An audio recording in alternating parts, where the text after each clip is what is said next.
저한테 한 부부가 찾아왔습니다. 처음 보는 부부인데 날 만나서 고맙습니다. 고맙습니다. 고맙다는 말을 연거푸 말하기에 내가 의아해서 물었습니다. 처음 보는 것 같은데 무슨 일로 그렇게 고맙다고 그렇게 말씀하십니까? 그랬더니 자기들의 사연을 일러줬습니다.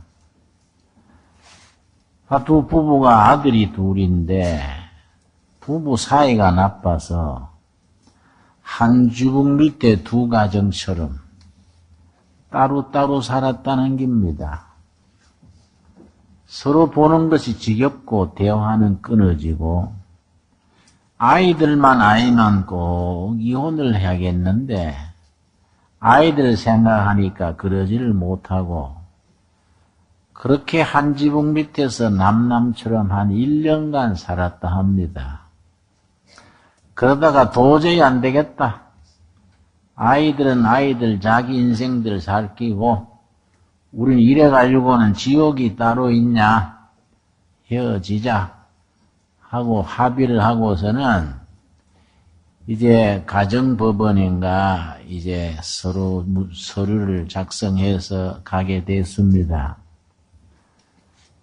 남편이 앞자리에서 운전을 하고 부인은 뒷자리에 앉아가지고 냉랭하게 그렇게 이제 이혼하러 법원으로 가는 겁니다.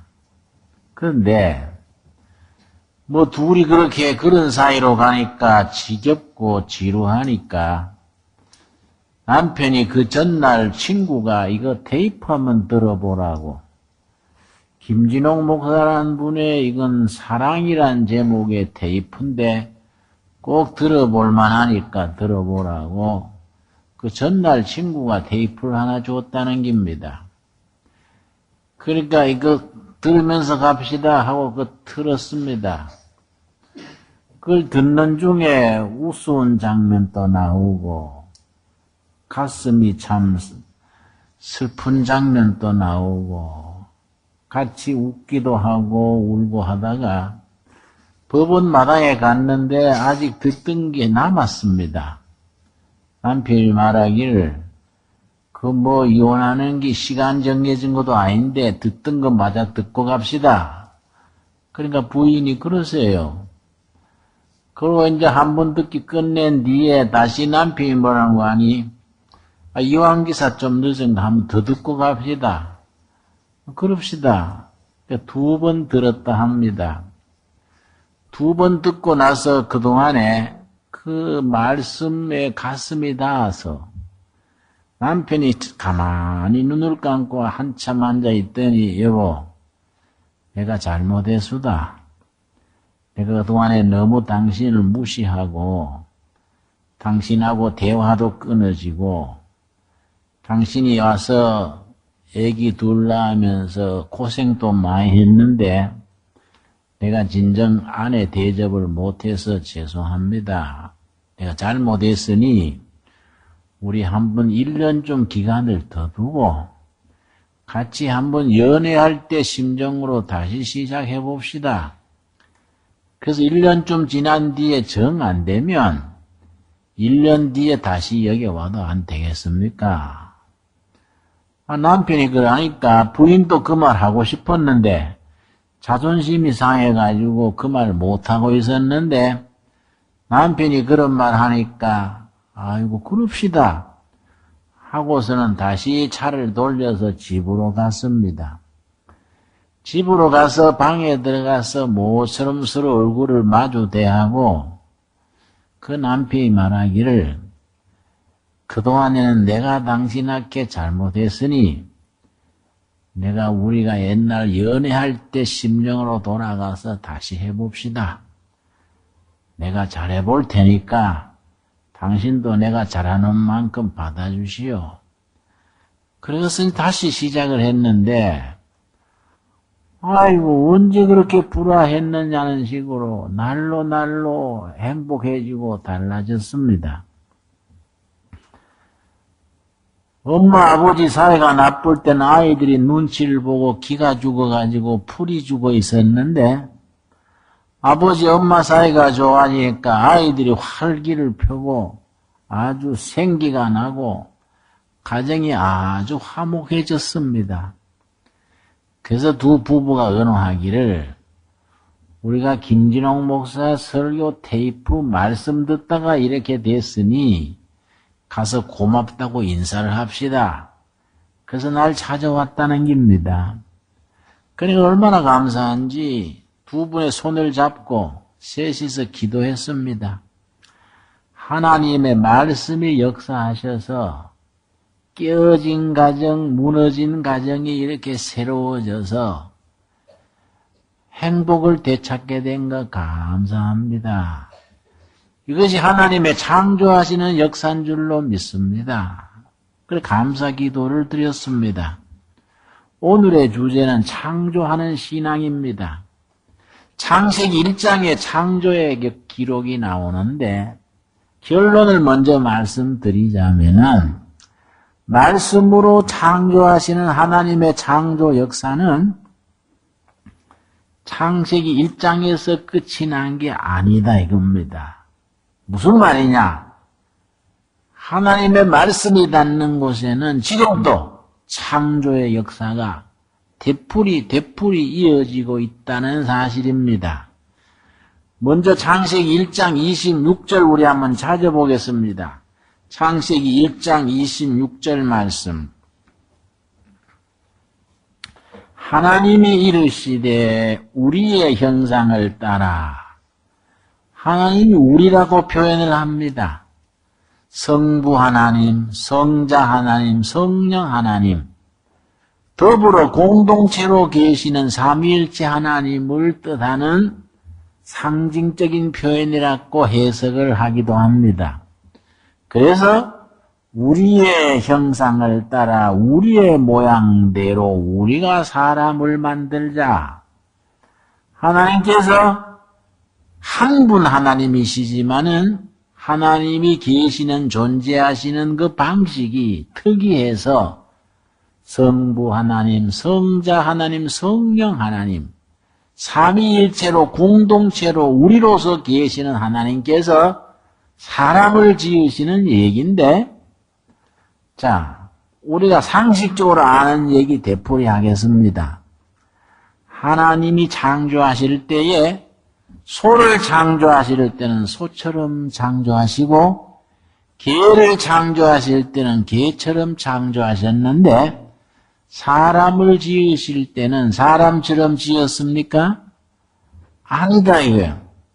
사람을 지으실 때는 누구처럼 지었다고 했습니까? 하나님처럼 지었습니다. 그래서 짐승과 사람의 차이가 하나님의 형상을 가진 것이 사람, 하나님의 형상을 가지지 못한 것이 짐승. 이렇게 갈라지지요. 하나님의 형상대로 우리가 지음을 받았습니다. 그런데 하나님의 형상은 뭐이냐? 우리 신학에서는 하나님의 형상을 네 가지로 설명을 합니다. 요 네 가지를 우리 심령 속에 간직하고 있으면 영적이고, 많이 간직할수록 성령 충만하는 쪽이고, 그 네 가지 요소를 우리가 가지지 못하면은 은혜가 멀어지는 삶, 세속적인 삶이 된다 하겠습니다. 첫째는 영적인 하나님, 영이신 하나님.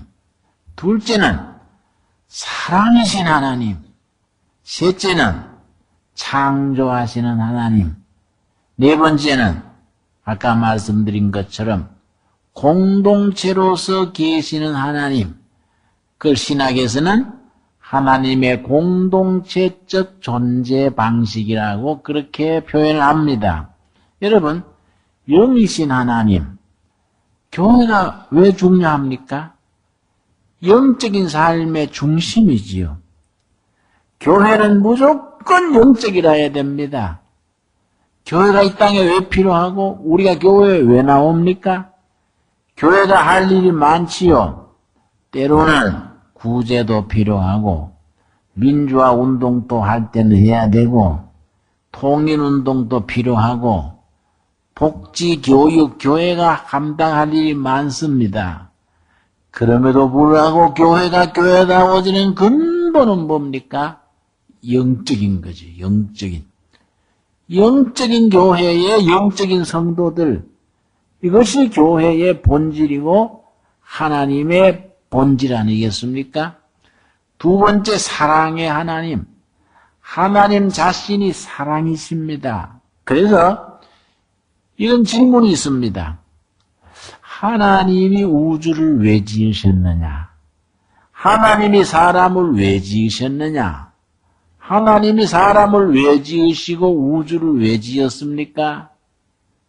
사랑의 대상으로서, 사랑이신 하나님이 사랑할 대상이 필요해서 사랑을 나누고 주고 받고 할 대상으로서 우주를 지으시고 사람을 지으셨다는 겁니다. 하나님이 사람을 지으신 본질이지요, 본질.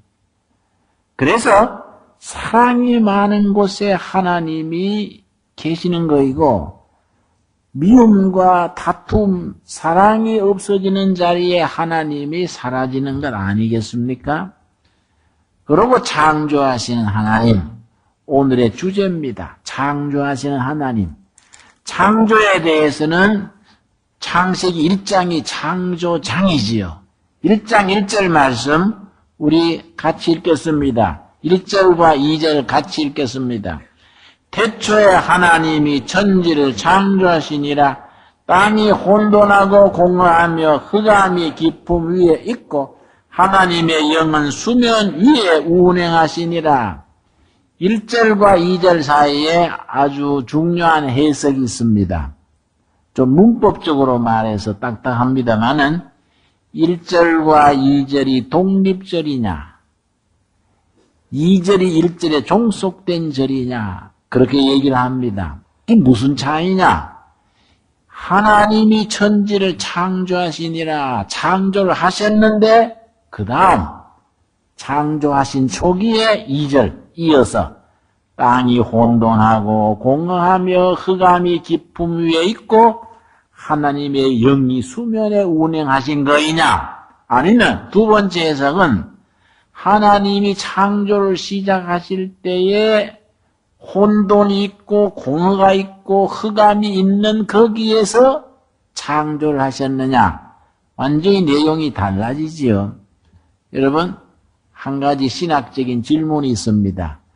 여러분 한번 대답을 마음속으로 생각해 보시기 바랍니다. 무슨 질문이냐면은 하나님이 창조하시기 전에 뭐가 있었느냐? 하나님이 창조하시기 전에 무엇이 존재하셨을까? 이 질문이 중요한 질문입니다. 왜냐?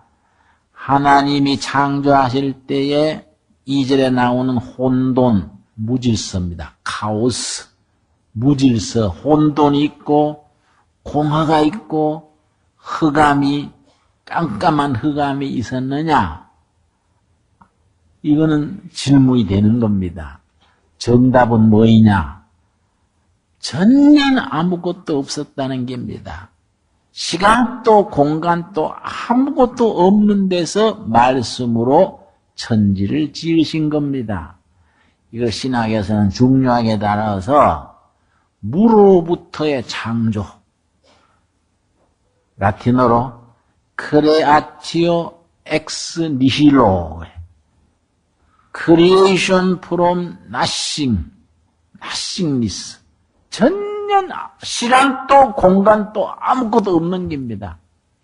시간도 공간도 아무것도 없는 nothing, 전혀 무에서 하나님이 말씀으로 창조를 하신 겁니다. 이게 정답이죠, 정답. 그런데 창조 초기에는 지금처럼 아름다운 우주가 아니랬다. 아름다운 지구, 나이아가라 폭포, 히말라야 산맥, 금강산 이런 것이 있는 아름다운 지구가 아니랬다 입니다. 그거는 창조가 진행되어진 나중에 생겨진 것이고 이 아름다운 지구는 언제 생겼느냐? 처음 창조하는 초기에는 이절이지요. 땅이 혼돈하고 카오스입니다. 카오스. 무질서. 뒤죽박죽을 말하지요. 뒤죽박죽 혼돈입니다. 혼돈, 카오스. 카오스 무질서에서 코스모스 질서로 바뀐 겁니다. 코스모스가 질서가 되고 우주도 코스모스입니다. 코스모스 하면 백화점 생각하지요? 백화점 이름이 아니고 질서라면 질서. 우주론 그러면 코스모로지입니다. 땅이 혼돈 무질서 뒤죽박죽한데 하나님의 말씀이 역사하니까 무질서가 질서로 카오스가 코스모스로 변화가 돼간 겁니다. 둘째로 공허하며 텅텅 비어있는 겁니다. 거기에 말씀이 들어가서 역사하시니까 충만으로 바뀐 겁니다. 세 번째, 절망적인 어두움, 깜깜한 흑암이랬는데 거기에 말씀이 역사하니까 거기에 빛으로 희망의 빛이 역사한 겁니다. 이 말이 우리들의 삶에 실존적으로 우리가 표현하자면은 지금도 우리 살아가는 삶에는 무질서가 있고 허무가 있고 거기에 절망적인 어두움이 있습니다. 거기에 하나님의 말씀이 역사하시면은 무질서에서 질서로 허무에서 살아갈 만한 충만한 의미로 절망에서 소망으로 바뀌어가는 겁니다. 내가 40년 전 30살에 청계천 빈민촌 들어갔는데 매일 날이면 날마다 싸움이에요. 주로 밤 11시 가까이 되면 시작합니다. 날자무라 술 먹고 치고 받고 테레비가 날아가고 뭐 요란합니다. 밤 1시쯤 되면 잠잠해져요. 보통 밤 10시 지나기부터 시작해서 밤 1시 사이에 반드시 2건, 3건 싸움이 납니다. 그러다가 이제 조용해지는 겁니다. 어느 하루도 빠지지 않고 꼭 싸움을 해요. 북새통이 일어납니다. 판자촌이 집이 타닥타닥 붙어있으니까 이웃집의 목소리가 다 들리니까요. 거기서 그렇게 치고받고 싸움하고 야단 나는 겁니다. 거기다가 교회를 세워서 어린아이들한테 찬송가 가르치고 예배 드리고 성경 공부하고 동네 병든 사람들 업고 병원에 다니고 열심히 했는데 한 8개월 지나니까 어느 날 문득 생각하니까 요즘은 밤에 싸움이 없잖아. 싸움이 없이 지나가는 날들이 있는 겁니다. 어느 날 아이고 요새 싸움이 없네. 그것도 맨날 있다가 없으니 섭섭해요. 응? 지금 좀 싸움이 일어날 밤 11시 12시인데 왜 조용하지? 점점 동네 싸움이 없어져요. 그냥 교회 가서 가지고 어린이들 예수님 말씀 가르치고 예배 드리고 종치고 하는데 동네 싸움이 없어져 가는 겁니다. 그래서 내가 한 1년 지난 뒤에 깨달았지요. 그래서 교회가 중요한 거이구나. 참 그래서 교회가 소중한 거이구나. 옛날 김구 선생님이 1945년 11월 달에 대중연설을 하는 자리에서 김구 선생이 한 얘기가 있습니다. 지금도 연설문에 남아 있습니다. 이제 세워질 신생독립국가 대한민국은 기독교 진리 위에 세워져야 합니다. 앞으로 세워질 나라에는 경찰서 10개 짓는 것보다가 애당 하나 세우는 게 더 중요합니다. 김구 선생 얘기입니다.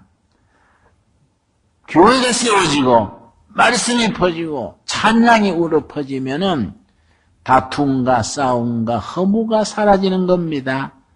여러분 보도에 의하면은 지금 우리나라의 1년에 자살자가 14,000명이 넘습니다. 매년 14,000명 자살자가 있는 겁니다, 우리가. 그런데, 가난해가지고 못 살아서 죽는 사람은 적어요. 여러분, 대기 가난하면요, 죽을 시간이 없어요. 응? 먹고 사는데 바빠가지고 죽을 시간이 없습니다. 여유 있는 사람, 그런 사람들이 고민하다가 우울증 걸리다가 자살하는 겁니다. 여러분, 그 자살하고 그 삶이 허무해지는 그 자리에 우울증이 생기고 산다는 게 텅텅 비고 허무하고 그런 자리에 하나님의 말씀이 들어가면은 살아가야 될 이유, 이 땅이 얼마나 참 감사함으로 살아가야 되는지 그 가슴에 넘치게 되는 거이지요. 그 말씀이 그래서 소중한 겁니다.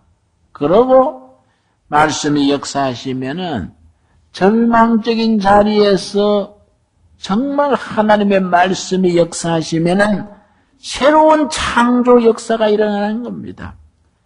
거기에 정말로 희망의 햇빛이 절망 속에 스며드는 겁니다. 그런 점에서 창세기 1장의 창조 역사는 그 옛날 창세기 1장에서 끝난 게 절대 아니다, 이게. 그 창조 역사는 지금 또 계속되어지는 것이다. 지금도 우리 삶 속에 정말 뒤죽박죽 무질서 다툼이 있는 자리에 말씀이 역사하시고 날마다 경건의 시간을 가지고 성경 말씀 읽고 묵상하면은 자신도 모르는 사이에 심령 속에 새로운 창조 역사가 일어나는 겁니다.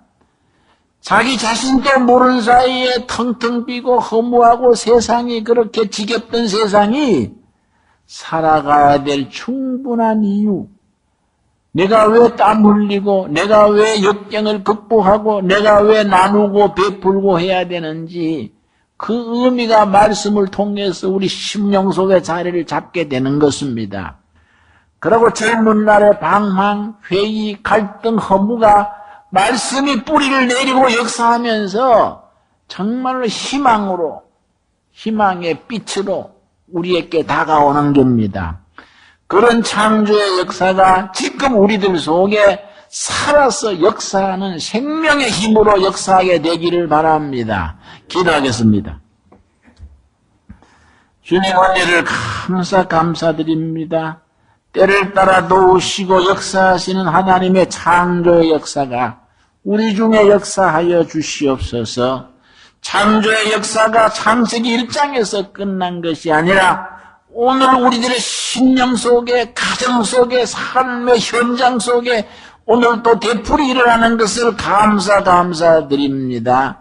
정말 뒤죽박죽 혼란과 무질서가 질서가 되게 하여 주시옵시며 허무와 텅텅 빈 심령 속에 하늘로서 임하는 충만한 의미와 충만한 은혜가 우리 심령을 새롭게 하여 주시옵소서.